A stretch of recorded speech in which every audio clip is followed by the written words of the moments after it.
Hey everybody, I'm Jason with Hurco Applications. I hope you have found our previous videos that we've done over DXF and 3D DXF beneficial. In this video, we're going to continue on with that and show you how you would deal with the solid model import part of that option. So I've already got a program started here. I've got my stock geometry set up. So I'm ready to go ahead, load in a solid model, and show you how we work with that. So I'm going to jump over into my graphics screen. I'm going to go ahead and hit import, and I am going to go ahead and load in this step file.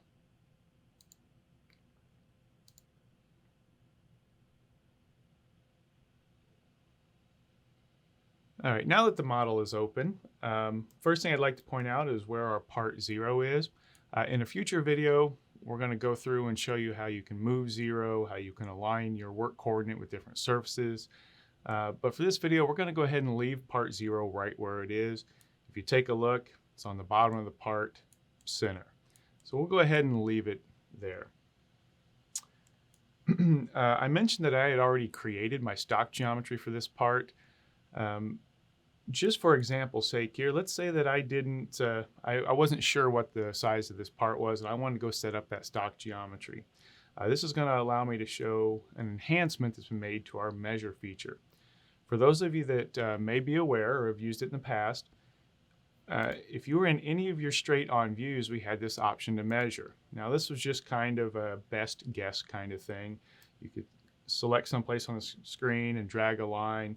You know, if your line was angled, your line's going to be a little bit longer, or your measurement's going to be longer. But you weren't snapping anything. It was just kind of a best guess kind of thing. And you can see we get a dimension at the top. Well, along with the solid model import and the 3D DXF, we also have an enhanced measure feature that I'd like to show you real quick. It can be extremely useful.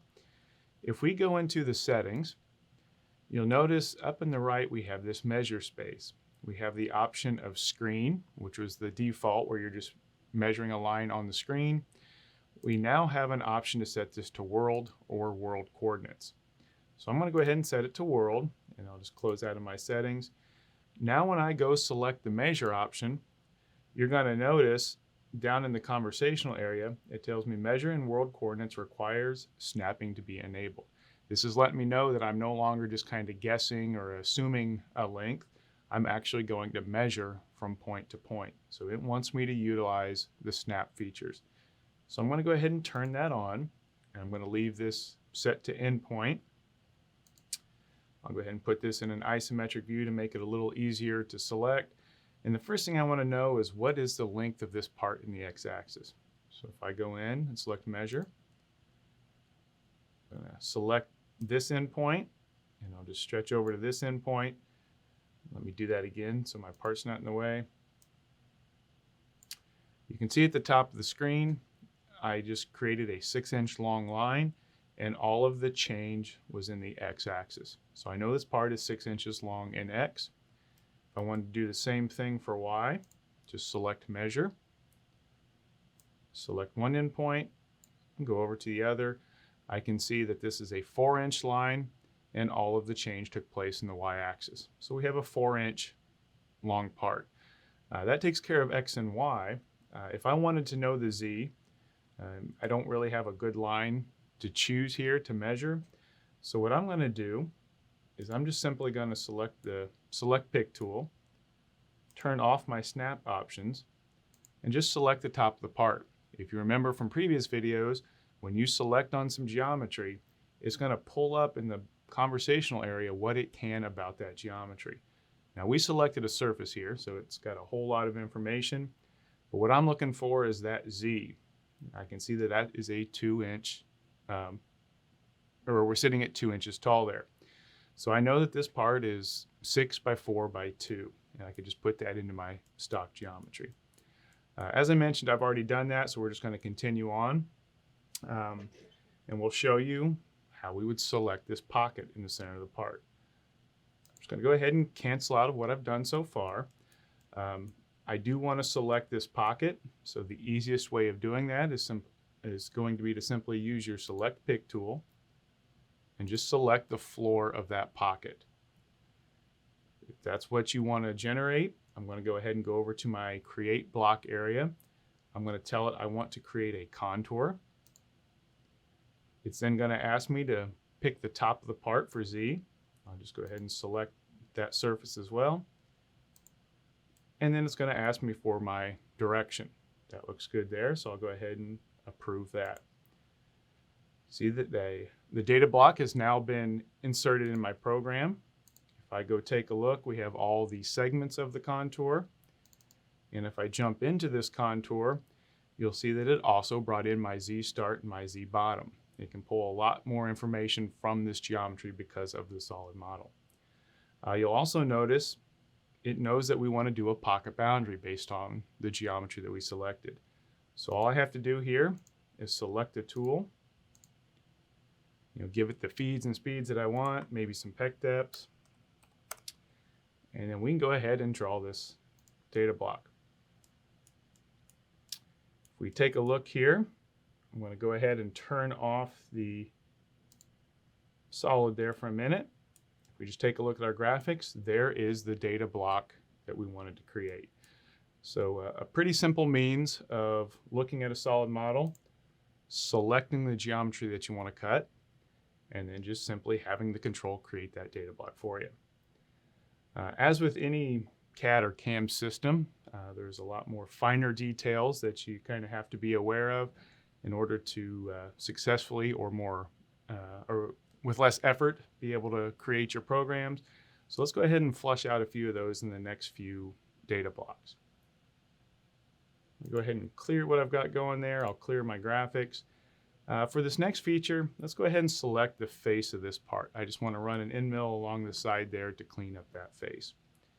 To do that, I'm going to use my select pick tool. I'm just going to select that surface. I'm going to tell it I want to create a contour, but you notice we have two options here. We have the standard contour and we have a sidewall contour. This just lets the control know, am I wanting to come in with the tip of the tool on my geometry, or am I wanting to come in with the side of my tool? I want to come in with the side of the tool, so I'm going to use sidewall contour. The control is now asking for a little bit more information. It's asking for us to select a solid edge at the top or bottom of the contour. Whenever it asks for an edge, I typically like to utilize the solid edges that the control created when I loaded in this model. You remember that when you load in a solid model, the control is automatically going to generate this wireframe for you. Since it put it there, it's real easy to use. I'm just going to go ahead and make the model so I cannot see that, going to hide that layer, and then just go ahead and select that bottom line from the wireframe. Then I'll go ahead and turn my model back on. I'll approve that. Since essentially I just selected a line, it wants to know which direction is our Z-axis going to come from. This is what I want. If I wanted to switch it, I would just click on the screen and you'll see it's going to reverse the direction of my Z-axis there. That's what I want, so I'm going to go ahead and say approve. Again, it's asking me to click on the top of the part or Z0. Go ahead and select that. And I'm going to switch my direction just by clicking on the screen there. Go ahead and approve that. My data block was created. If I jump into the program, you'll see I've got my Z start, my Z bottom. This time it did not give me a milling type. It knows that I want to do a sidewall contour. It doesn't really know which side of that line I want to cut on. So I am going to have to tell it my milling type or my cutter comp type. I'll just simply choose left there and select a suitable tool. Go ahead and graph that.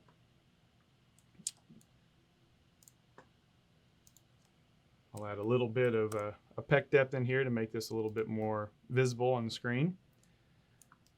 Now you can see we have that front face cleaned up. If I wanted to do all four of those faces in a single data block, rather than selecting the single line or the single surface, I could have selected all four using a contour, or another feature that we have in the solid model import, which is the bounding frame, which we'll show you how that works real quick. clear my graphics. I'm going to go ahead and this time select all 4 faces. This is done much easier with a mouse. I do recommend, if you are going to be using the solid model import, whether on a machine or on your desktop, that you do put a mouse in. On your machine, if you're not aware, you can just plug in a USB mouse and that will work just like touching the screen or like you would work on your PC. So I now have all 4 sides selected. I'm just simply this time going to go in and choose bounding frame. Bounding frame is just going to create a frame that'll fit everything that you selected on the screen. We'll go ahead and select that. It tells me it created a bounding frame. If I go into my data block, you'll notice that it did not give me my Z start and Z bottom. The reason for that is in my geometry, I had a whole bunch of different Z starts in this data block. It does not know which one to choose. So it's just going to force me to give it that information. And I'm going to tell it I want to cut on the outside of that bounding frame. So this time you'll notice that when creating the data block, I now have all 4 sides cleaned up. I could go ahead and delete that first block if I wanted to.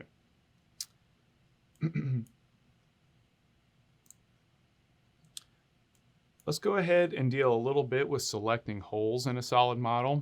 There's a couple things you need to keep in mind when selecting holes. In the first one here, I'm going to go ahead and select these in a way that I know is going to give me an error message. The reason I'm going to do this is I'm sure everyone will likely see this the first time they go to select holes. So we'll just go ahead and let it happen and show you why it happened and show you how to get around that. So I'm going to utilize the filter circle radius. I'm just going to go ahead and select one of these surfaces to start with. I'm going to set my radius to the radius of that hole. And I'm going to go in and tell it to turn on my filter circle radius. And then I'll just window select and grab all those holes. Once I've done that, you notice my holes are highlighted, they're selected, but over in my data block where I create the data blocks, it looks like everything is grayed out. It's not allowing me to select the location holes or the location patterns. If I go ahead and try to force it and just select on it anyway, you'll notice at the bottom of the screen, it's going to tell you that a holes block cannot use a mix of 2D and 3D entities. You remember just a few minutes ago, we mentioned that every time you load in a solid model, the control is also going to generate this wireframe.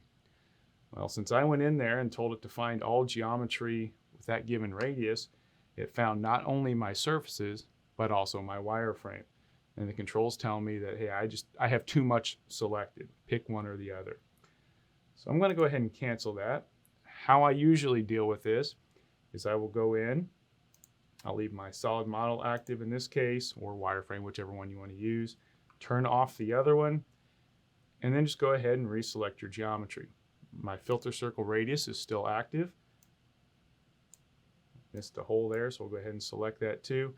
So now I have just the surfaces for the holes that I want to create. So now I'll go ahead. Everything looks good up here now. I'll go ahead and tell it I want to create a holes block. Again, it's going to ask me which way is Z coming from. That looks good, so I'll go ahead and approve. And now it's giving me the option to adjust my Z start and Z bottom.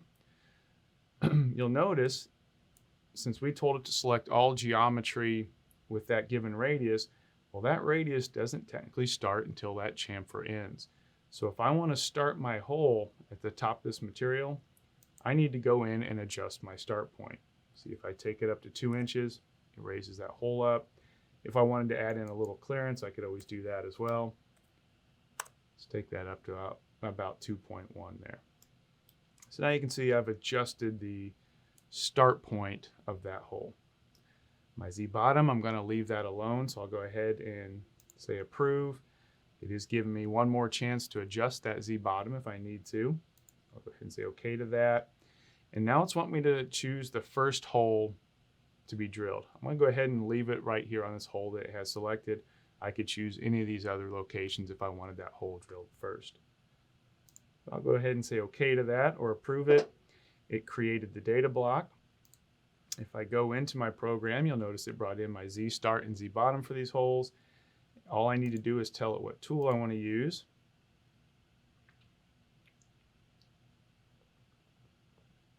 Go ahead and use this tool here. Speeds and feeds and those kind of things. It does look like I may have got an extra hole here. We have 5 holes. It may be that there's some double geometry down here in the surface. Not a big deal. Same as if we created this data block, I can simply go in. It looks like hole 1 and 2 are duplicates. I'm just going to go ahead and delete one of those locations. Go ahead and draw this.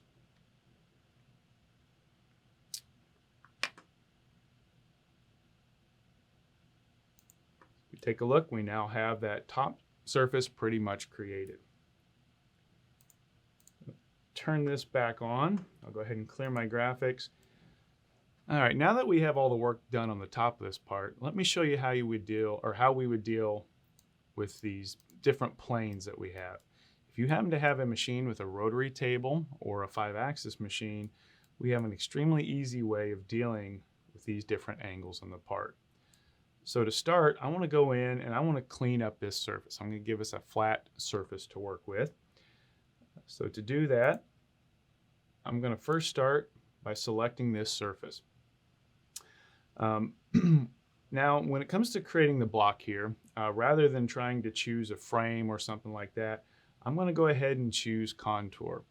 I believe in a previous video we mentioned that you're going to use contour a little bit more frequently when working with the import options. This is one of those cases. When I go to select this geometry, not only is it selecting these outer edges, it's also selecting this inner boundary, or this pocket. So it's not going to allow me to select a mill frame. There's just too much information there to create a simple frame. So I'm going to go ahead and select contour, and then we'll show you how we're going to deal with that here in just a few minutes. That is then going to bring this up to let us choose where the Z-axis is coming from. And typically we're just going to go in here and select if we want it coming in the direction it chose or the opposite of that. We do have one other option, which is rarely used, but it can be useful. Let's say for whatever reason, I wanted the tool to kind of come in at that orientation there. You'll notice down here at the bottom, we have this align with view option. If I select that, it now aligns my Z-axis with that view. So now you can see how my work coordinate system is oriented there. So you can go ahead and put that in any view you want and align it that way there. Not exactly what we want here, so I'm going to go ahead and cancel out of this and reselect that geometry. Again, choose contour. I'm fine with the Z-axis coming in that direction, so we'll go ahead and say OK. He wants me to click on the top of the part for 0, and my contour direction is good. So I'm going to go ahead and approve that. Now, one thing you're going to notice here is not only did it create a data block, actually 2 different data blocks, and we'll explain that here in a second, it also created a transform plane and a transform plane in. The control automatically figured out what we needed in order to cut this geometry and inserted that data block into the program. So it went ahead and calculated and came up with the transform plane information as well as the cutting information.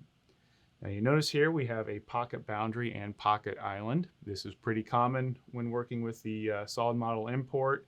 Again, the boundary is the outer frame. This island was that center shape that I really don't need, so I'm just going to highlight that block and go ahead and delete that from the program. We're just going to let it select the geometry or create it and then just get rid of what we don't need. So now all I need to do is go into my contour and give it my Z start and Z bottom. I'm going to increase my Z start just a little bit here.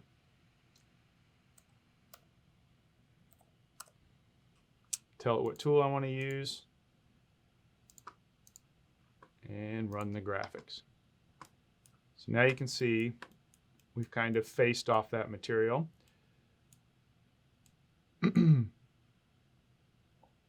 And so now we have a nice flat surface to work with. I'm going to do one other thing here. You may have noticed when I looked at the graphics, I've left some material standing on the corners.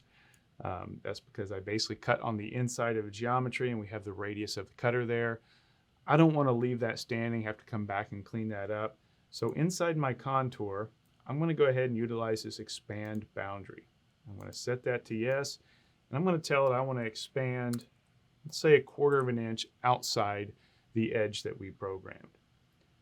Now when I draw this part, it should clean up that surface. Yeah, it looks much better.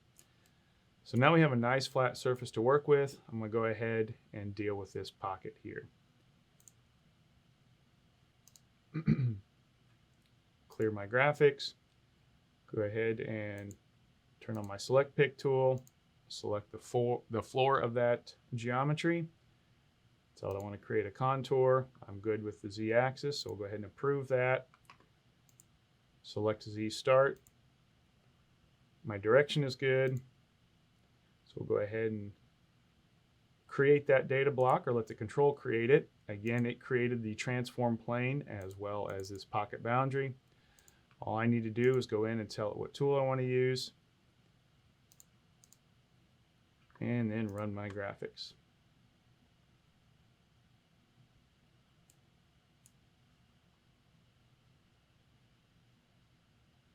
If I turn off the model, you can now see with our verification graphics what the part looks like. So we are well on our way to having a complete part to this model.